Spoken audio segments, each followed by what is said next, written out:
मिनश्शैतानिर्रजीम बिस्मिल्लाहिर्रहमानिर्रहीम अल्हम्दुलिल्लाहि रब्बिल आलमीन अस्सलातु वस्सलामु अला मुहम्मदिन व आलिहि तय्यबीन अत्ताहिरीन ला सिय्यमा बक़ियतिल्लाह फ़िल अर्दीन वल्लअनुद्दाइम अला दाहिम अजमईन। नाज़रीन मोहतरम, सलामुन अलैकुम। मुआमलात और ख़रीद व फ़रोख्त के हवाले से बहुत से मसाइल पे हमारी गुफ्तगू हो चुकी जो दरपेश होते हैं। आज भी कुछ मसाइल को लेकर हाज़िर हुए हैं और इंशाअल्लाह फिर आइंदा के जलसों में खुम्स और दूसरी चीज़ों के मसाइल के बारे में बयान किया जाएगा, क्योंकि वक्त कम है और मसाइल खैर बहुत से रह गए हैं। इंशाअल्लाह फिर किसी फ़ुर्सत में हाज़िर होंगे, लेकिन जो अहम थे कोशिश यही थी कि हत्तल इम्कान जो अहम और मुब्तला बे मसाइल थे वो मोमिनीन तक पहुँचाए जा सके। सवाल आया कि आजकल फ़िक्स डिपॉज़िट के साथ जो घर रेंट पे लिया जाता है, क्या ये घर रेंट पे इस तरीक़े से लेना जायज़ है या सूद व ब्याज इस तरह के मसाइल में ये भी आता है, जिसे हम अभी अपनी इस्तिलाह में फ़िक़ही और इस्लामी इस्तिलाह में रहन के हमने घर जो है रहन पे लिया। तो ये देखना होगा कि आप जो घर ले रहे हैं, क्योंकि वो चीज़ जो शरीयत में है घर किराए पे लेना है, और किराए का सिस्टम ये है कि आप हर महीने उसका रेंट, उसका किराया अदा करें। एक महीने आप किसी घर में रहते हैं और हर महीने का बतौर मिसाल 5,000 या 10,000 किराया आप अदा करते हैं। तो ये तो नॉर्मल है, बहुत सी चीज़ लोग किराए पे देते हैं। गाड़ी किराए पे दिया, घर किराए पे दिया, और पहले ज़माने में लोग सवारियाँ किराए पे देते थे, ऊँट किराए पे देते थे, लोग हज पे जाते थे, बहुत से ऐसी चीज़ें। तो किराए से तो बहुत से सिस्टम ही दुनिया का चल रहा है और हर दौर में था। लेकिन ये जो शक्ल है कि आप पैसा देते हैं मालिक को, चाहे वो घर का मालिक हो या मिसाल दुकान है, दुकान रेंट पे लेते हैं, एग्रीमेंट करते हैं, तो ये फ़िक्स डिपॉज़िट के तौर पर मिसाल के तौर पे आपने 2 लाख रुपए या 5 लाख रुपए दे दिया, कहा कि भाई ये, जिसे अब हमारी ज़बान में पगड़ी भी कहा जाता है, कि भाई पगड़ी इतनी है, तो ये काम जायज़ है जायज़ नहीं है। तो इसमें आपको ये देखना होगा आयतुल्लाह सिस्तानी का जो नज़रिया है इसमें, क्योंकि सूद में दो जहाँ पे सूद और ब्याज हराम है। एक तो ख़रीद व फ़रोख्त में कि आप किसी चीज़ को ख़रीद रहे हैं या बेच रहे हैं, तो अब अगर हमने बयान किया कि अगर आप उसके हम जिन्स से ख़रीद रहे हैं या बेच रहे हैं, सोने को सोने से, चांदी को चांदी से, चावल या गेहूं को चावल और गेहूं से, अपने हम जिन्स से ख़रीद रहे हैं, तो ये जायज़ नहीं। तो ये एक मौरिद है जो सूद और ब्याज हराम है। और दूसरा मकाम जहाँ पे सूद और ब्याज हराम है, ये कि आदमी किसी को कोई चीज़ कर्ज़ पर दे और उससे कर्ज़ देने के बाद ज़्यादती के साथ वापस ले। मिसाल तौर पे हमने आपको 2 लाख रुपए दिया, ये 2 लाख रुपए लीजिए, 1 साल बाद हमें वापस करिएगा। लेकिन कितना वापस करिएगा? 2 लाख बतौर मिसाल 20,000 हमें वापस करिएगा। तो ये क्या हो गया? ब्याज है, सूद है, हराम। कभी ये होता है, कभी ऐसा नहीं होता कि हम आपसे कहें कि 2,20,000 हमें वापस करिएगा, नहीं, बल्कि जिसे कहें कि ये तो इजाफ़ा है, वाज़ेह तौर पे इजाफ़ा है कि आप सूद मांग रहे हैं। और कभी होता है इजाफ़े हुक्मी, जिसे इल्मी इस्तिलाह में कहा जाता है, यानी हुक्म इजाफ़े में होता है, अमलन उसको इजाफ़ा ही कहा जाएगा। मतलब मिसाल हमने आपको 2 लाख रुपए दिया, कहा ये 2 लाख रुपये लीजिए, क़र्ज़ दे रहा हूँ, लेकिन कभी कभी आप अपनी कार हमें दे दिया करिए, सफ़र पे हमें जाना रहता है। तो ये कार एक फ़ायदा है, एक मनफ़अत है। और मिसाल तौर पर पूरे साल में आप 20 दफ़ा उनकी कार लेके गए, तो अगर आप रेंट पे लेके जाते या अपनी कार लेके जाते तो उसमें ख़र्चा आता, 10-20 हज़ार का ख़र्चा होता है, नहीं होता। अब वही आपने बजाय कि उनसे पैसा मांगे 20,000, आप कह रहे हैं कि आप हमें साल में 10-20 मरतबा हमें बाहर जाना होता, आप अपनी कार हमें दे दिया करिएगा।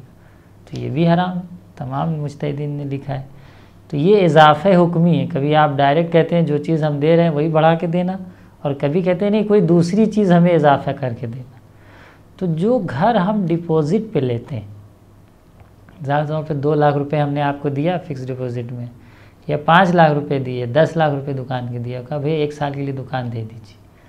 तो 1 साल बाद आप कहेंगे भाई अब हम दुकान छोड़ रहे हैं, आप हमारे 2 लाख या 5 लाख या 10 लाख वापस कर दीजिए।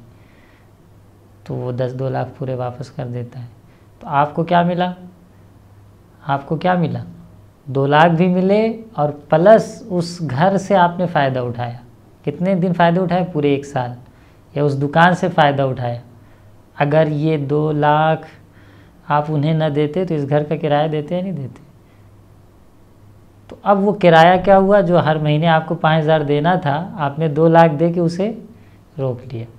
तो अब अगर किसी को आप 2 लाख दे रहे हैं और कर्ज़ के तौर पे, और फिर उससे 2 लाख वापस ले रहे हैं, प्लस घर से फ़ायदा उठा रहे हैं, तो ये भी सूद है,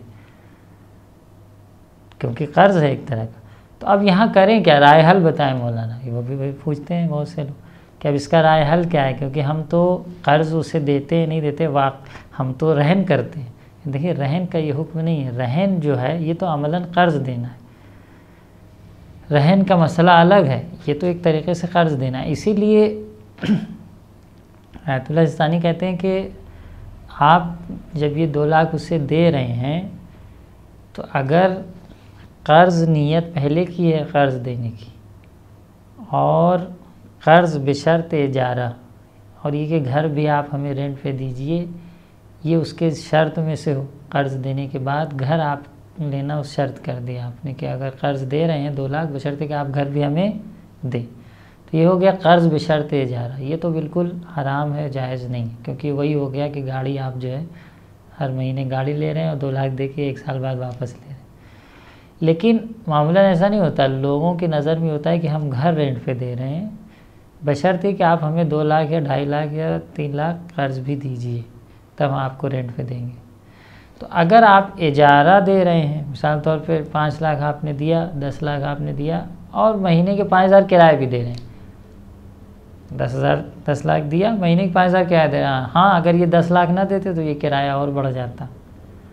तो ये आपको देखना होगा कि आप जो है जिस वक्त ये मामला कर रहे हैं, इजारा बशर्त कर्ज़, यानी एक किराया भी दे रहे हैं, 5,000 हम किराया आपको दे रहे हैं, बशर्त ये कि मालिक मकान कहता है आप 10 लाख हमें कर्ज़ भी दीजिए, डिपॉज़िट जिसे कहें, आपका हमारे पास रहेगा, यानी रहेगा मतलब कि हम अपना एतबार से यूज़ करेंगे, कर्ज़ है, और जब आप छोड़ने लेंगे तो हम वापस कर देंगे। तो ये जो सूरत है कि आप एक किराया भी देते हैं 5,000 10,000 और प्लस पकड़ी देते हैं, यहाँ पर आयतुल्लाह सिस्तानी का इजारा बशर्त कर्ज़ ये एहतियात वाजिब है। फतवा नहीं है, एहतियात वाजिब के बिना पर यह भी हराम है।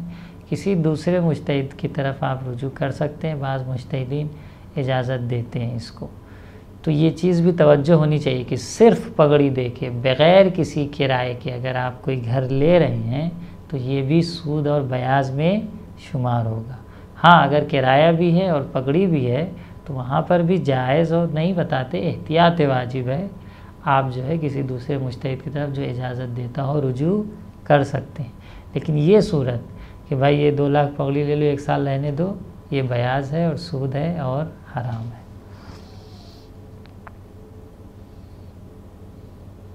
लाइफ इंश्योरेंस के बारे में क्या मसला है? खैर ये भी अच्छा सवाल है। लाइफ इंश्योरेंस बहुत से लोग कराते हैं, आज के कल्चर में हो गया है। लेकिन लाइफ इंश्योरेंस में अगर वाक़ई इंश्योरेंस है, मिसाल तौर पे आप हर महीने हमें 2,000 रुपये दीजिए, अगर कोई हादसा आपके साथ हो गया तो उस हादसे में कोई बीमारी लायक हो गई या कोई आपका नुकसान हो गया या आपके घर में कोई ऐसा हादसा हो गया तो हम इतना देंगे, यानी जिसे कहें कि एक ताहुद है कि आप अगर हर महीने इतना देते हैं हमें तो हम आपको एक ताहुद देते हैं कि कोई ऐसी मुश्किल हुई तो हम आपकी हेल्प करेंगे अपने पैसे से। अगर ऐसा है लाइफ इंश्योरेंस कि भाई हर महीने आप दीजिए और कोई ऐसा हादसा इत्तेफाक हो गया तो हम ताहुद देते हैं, मेरा तौर पर हम आपसे कहते हैं कि आप हमारी मदद करिए और जब हमारे पास कभी कुछ होगा, जब आप पे कोई मुश्किल पेश आएगी तो हम आपकी हेल्प करेंगे। तो ये एक ताहुद अलग से हो गया, ये नहीं एक मामला है जो आपस में मुआहिदा कहलाता है। तो अगर ऐसी कंडीशन है तब तो कोई हरज नहीं है, इंश्योरेंस आप करा सकते हैं। लेकिन अगर वही सूद और ब्याज वाला मसला है कि हर महीने जमा करिए और उसके बाद 20 साल बाद आइए, जितना जमा किया है उसका डबल ले लीजिए, और तो ये तो फिर वही सूद व ब्याज हो गया, कोई फ़र्क नहीं है। अलबत्ता सूद व ब्याज में एक चीज़ काबिल तवज्जो है, बात आई तो ये भी पेश करें कि कभी ऐसा ये होता है कि आप शर्त नहीं करते, आप ये कि नहीं कहते कि आप हमें हतमन यकीन कतई तौर पे ज़्यादा दीजिए। आपको पता ये होता है कि हम बैंक में रखेंगे तो बैंक खुद ही देगा।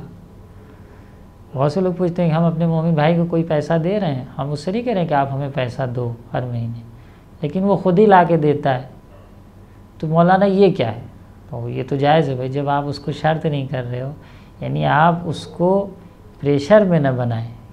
जब आप ये कह के देंगे कि अब कहीं मौलाना क्या फ़र्क है, फ़र्क हम अभी यहीं पे बताते चलें।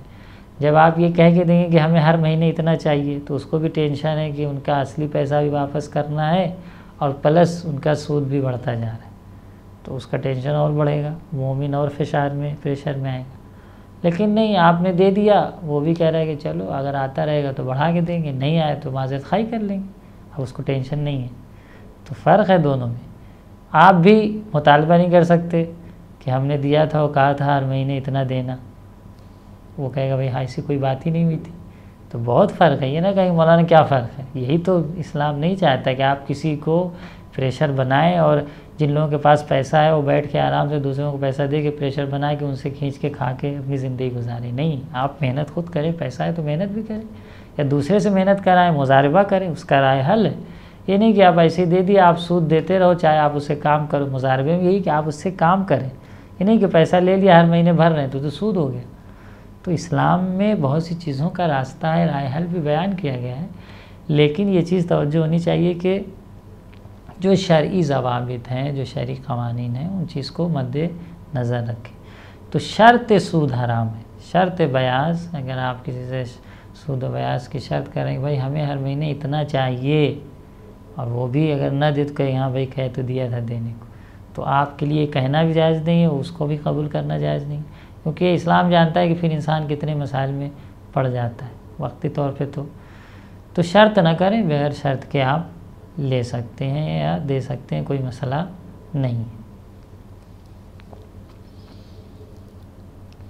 सवाल ये भी पूछा गया है कि म्यूज़िक के आलात का ख़रीदना और बेचना जायज़ है या नहीं। हाँ, ये भी एक मुब्तला सवाल है।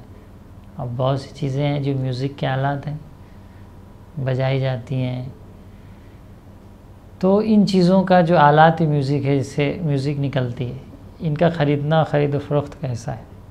तो देखिए, जो म्यूज़िक के मखसूस आलात हैं, जो गाने बजाने की महफ़िलों में यूज़ होते हैं, उनका तो ख़रीदना बेचना हराम है, क्योंकि वो मखसूस हो गए ना हराम काम से। कुल्लिया यही है, रूल यही है, जहन में याद रखें, कोड यही है कि जो चीज़ें मखसूस हैं हराम काम से, मिसाल के तौर पे म्यूज़िक के जो आलात हैं गाने बजाने में, या शतरंज है, शतरंज खेलना ही हराम है, तो हरामी काम से मखसूस हो। तो ऐसी चीज़ें कि जिनका इस्तेमाल सिर्फ हराम काम में होता है, उन चीज़ों का ख़रीदना और बेचना भी जायज़ नहीं है, हराम। लेकिन नहीं, अगर कोई चीज़ ऐसी नहीं है, दोनों तरफ इस्तेमाल होती है, मिसाल तो मोबाइल ही है, टेलीविज़न है, मोबाइल है, टेप है, बहुत सी चीज़ें हैं, उसमें आदमी हलाल तरीके से इस्तेमाल कर सकता है, हराम तरीके से इस्तेमाल कर सकता है। तो ऐसी चीज़ों के ख़रीदने बेचने में कोई हरज नहीं है। लेकिन जो चीज़ें मखसूस हैं सिर्फ हराम काम से, उन चीज़ों का ख़रीदना और बेचना जायज़ नहीं है, हराम है। ये कुल्लिया, इसको जहन में रखें। एक सवाल ये भी आया है कि जानदार का मुजस्समा बनाना और उसका बेचना या टॉयज़ वगैरह का ख़रीद व फ़रोख्त कैसा है। ये तो बहुत ही पेश आता है आजकल, गुड़िया, गुड्डे, ये वो सब, और जानदार के मुजस्समा के बारे में है, रवायत में मज़म्मत है। बल्कि नमाज वगैरह में तो ये भी है कि आप जिस रूम में नमाज़ पढ़ रहे हैं वहाँ पर जानदार की फ़ोटो भी ना हो, मकरूह है। अगर उस रूम में फ़ोटो है जानदार की तो नमाज मकरूह है, बता नमाज मकरूह है, सवाब कम मिलेगा।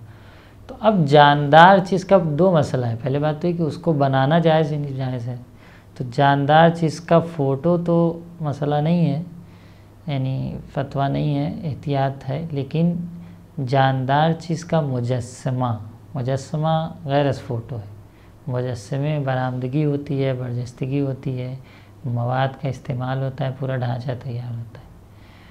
तो मुजस्समा बनाना तो हराम है, वो शरीयत इजाज़त नहीं देती। अगर आप कोई ऐसा बिजनेस करते हैं जिसमें टॉयज़ बनाते हैं, गुड़िया बनाते हैं या कोई भी जानदार चीज़ बनाते हैं तो वो हराम है। तो खैर बनाना तो हराम हो गया, लेकिन अब ख़रीदने बेचने का क्या मसला है? अब हमने बना दिया, सामने वाला ख़रीद सकता है नहीं ख़रीद सकता है, हम बेच सकते नहीं, यानी हम बना नहीं रहे, हम किसी और से ला रहे हैं, उसने बनाया है। तो जो बना रहा है वो गुनाह कर रहा है, हम तो ख़रीदो फ़रोख्त कर रहे हैं। तो बनाना हराम है, ख़रीदो फ़रोख्त हराम नहीं है। जो बना रहा है वो गुनाहगार है।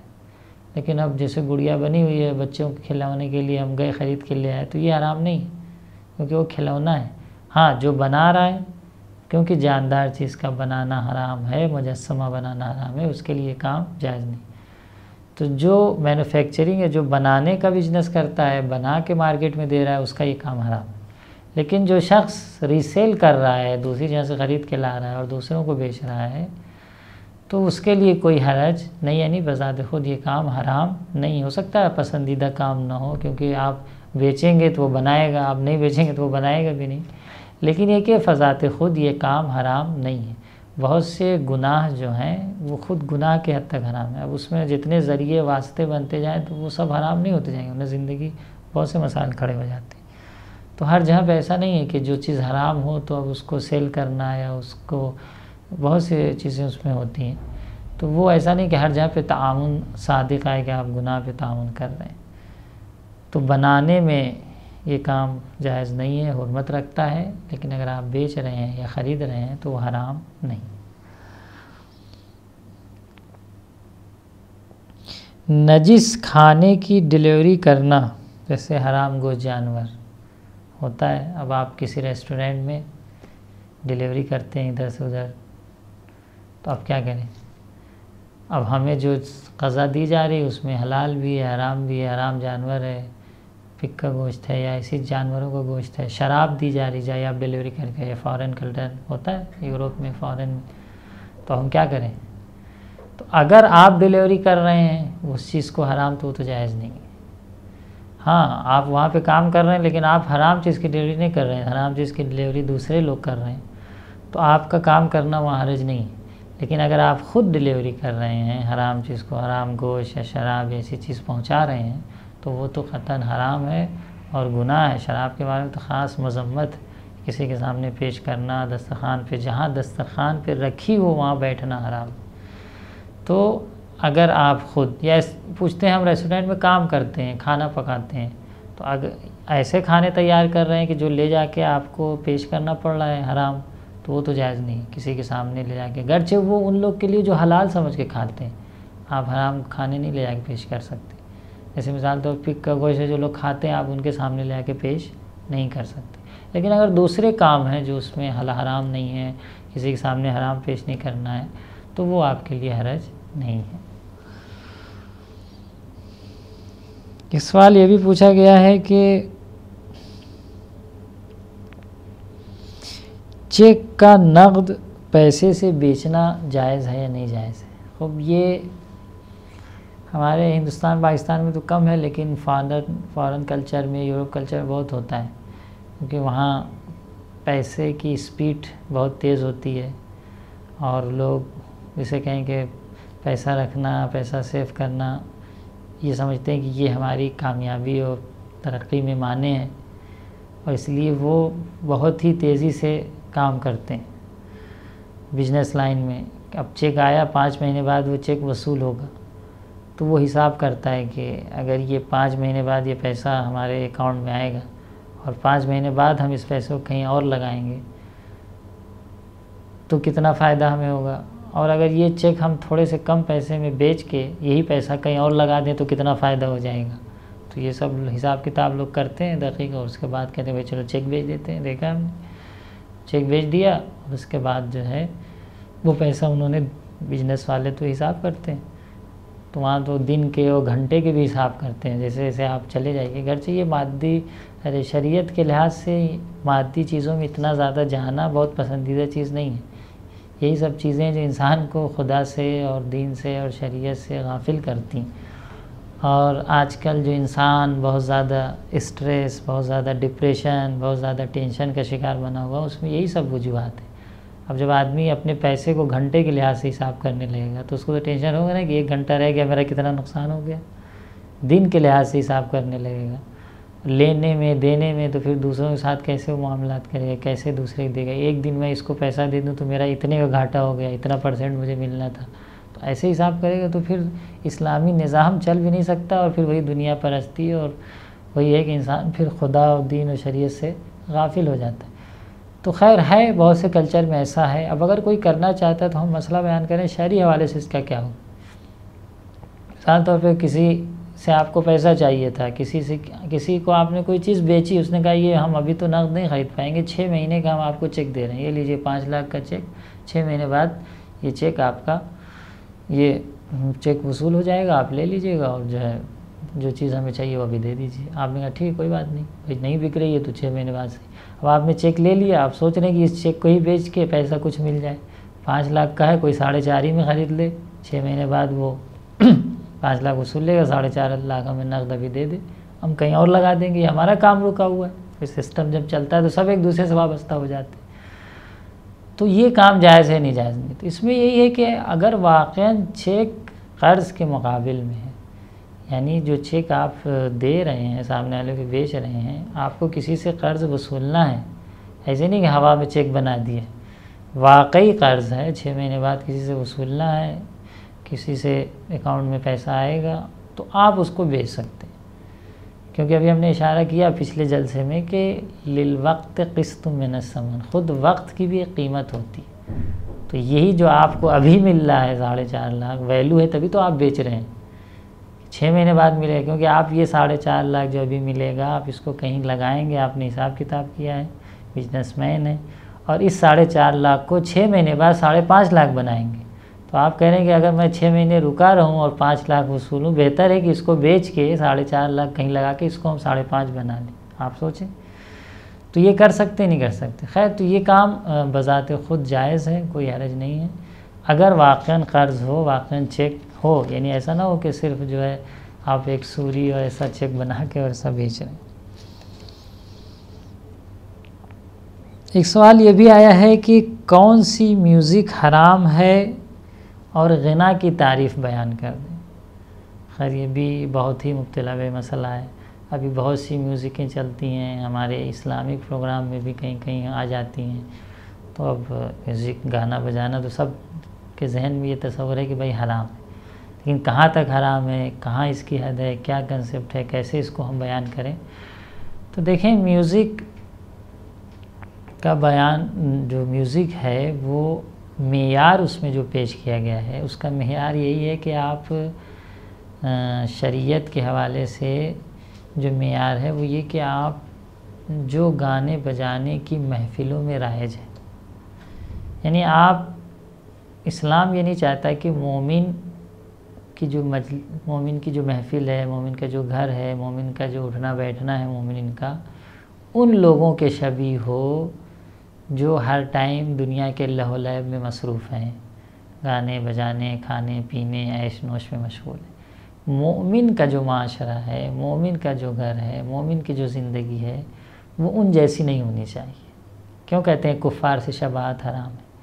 तो इसमें कहीं ना कहीं ये भी रीज़न, इसीलिए आयतुल्लाह सिस्तानी का जो फतवा है म्यूज़िक के बारे में वो यही है कि वो म्यूज़िकें जो गाने और बजाने की महफ़िलों में राइज हैं, क्योंकि फिर आप उनमें क्या फ़र्क रह जाएगा, जब आप वो चीज़ें आप ख़ुद सुन रहे हैं तो धीमे धीमे वहाँ भी पहुँच जाएंगे, कहेंगे हम तो यहाँ सुनते ही वहाँ भी चलते सुने।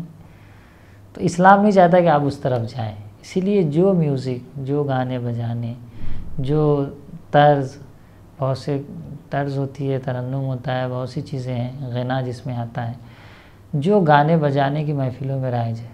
अब गाने में आदमी ग़िना होता है, आवाज़ को हलक में घुमाता है, तो इस्लामिक चीज़ें भी जायज़ नहीं है। अब हम नवा पढ़ रहे हैं या महफ़िल पढ़ रहे हैं या कुरान की तिलावत कर रहे हैं, तिलावत कुरान कर रहे हैं, अज़ान दे रहे हैं, एक अज़ान दे रहे हैं बतौर मिसाल, तो उस तरीक़े से आवाज़ को घुमाना कि मजालिस से लहव व लैब, यानी गाने और बजाने की महफ़िलें, उस तरीक़े से अगर आप आवाज़ को गले में घुमा रहे हैं या उस तरह की म्यूज़िक आप इस्तेमाल कर रहे हैं तो वो जायज़ नहीं, वो हराम।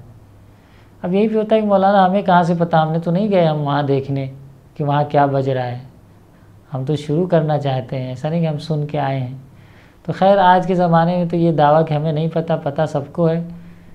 उठते बैठते इधर उधर कहीं ना कहीं सुननी पड़ी जाती है। हिंदुस्तान के माहौल में तो कहीं लगा हुआ है गाना बजाना। तो अगर कोई शख्स ऐसा है कि वाकई उसे पता नहीं है और कहाँ पे, या बाज़ मवारिद ऐसे कि हमें शक है ये म्यूज़िक उन म्यूज़िकों में से है या नहीं है कि जहाँ पे जो गाने बजाने की महफ़िलों में राइज है, तो ऐसे आलम में अगर शक है तो एहतियात करना, एहतियात मुस्तहब ये कि न सुने, लेकिन अगर सुनते हैं तो हराम यानी गुनाह नहीं है, एहतियात है, क्योंकि शुभनाक काम है। इस्लाम ये कहता है कि हर शुभनाक काम से आप परहेज़ करें अगर गुनाह से बचना चाहते हैं। हलालुल बैय्यिन, शुरू के हमने जलसात में इशारा किया था कि 3 चीज़ें हैं, हलालुल बैय्यिन व हरामुल बैय्यिन। कुछ चीज़ें वाज़े तौर पर हलाल हैं और कुछ चीज़ें वाज़े तौर पर हराम हैं। व शुबहातुन बैन ज़ालिक, कुछ चीज़ें ऐसी हैं जो शुभनाक हैं, वाज़े नहीं है, हलाल है हराम है। तो इस्लाम कहता है कि ये जो शुभनाक हैं, फ़मन इज्तनब शुबहात नजा मिनल मुहर्रमात, जो शुबहात से परहेज़ करेगा वो हराम से नजात पा जाएगा। वमन तकब शुबहात वक़ा फ़िल मुहर्रमात, और जो शख्स शुबहात को अंजाम देगा वो हराम में पड़ जाएगा।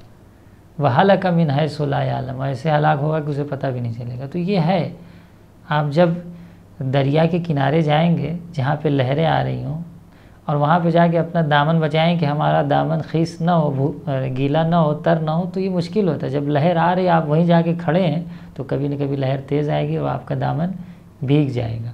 तो जब शुभनाक जहाँ पे जाएंगे तो कभी हो सकता है बच जाए, कभी हराम में पड़ जाए। तो इस्लाम ये कहता है कि आप शुभनाक कामों से परहेज़ करें, यही एहतियात का तकाज़ा है। वस्सलामु अलैकुम व रहमतुल्लाहि व बरकातहू।